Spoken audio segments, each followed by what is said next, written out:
What is it that differentiates a religious practice from a dangerous or destructive cult?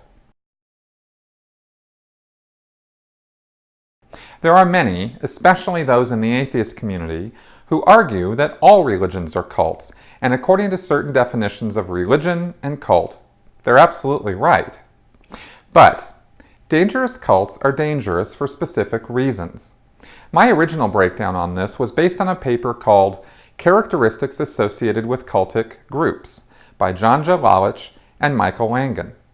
You can find a link to that article in the notes section below, and a link to my video, Is Scientology a Cult?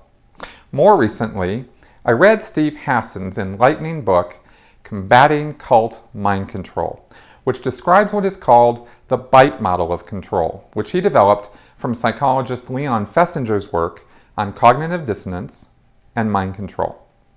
Throughout all of my studies on dangerous cults, one thing that has stayed consistent throughout is that one of the worst things that every dangerous cult does is control the flow of information to its members. The importance of this cannot be overstated.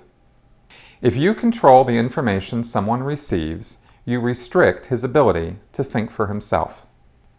In the BITE model, Hassan has described a way that people are controlled through behavior, information, thought, and emotion.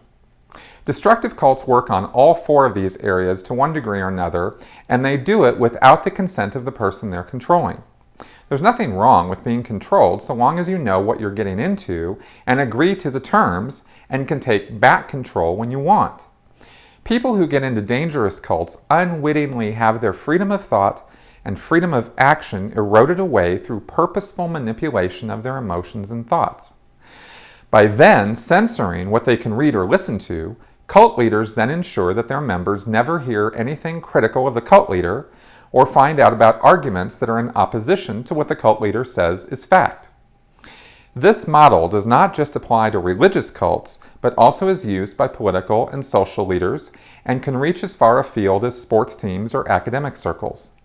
I invite you to read Hassan's book, Combating Cult Mind Control, where he explains this model in detail and shows how cult leaders of all types use it to manipulate their members against their own best interests.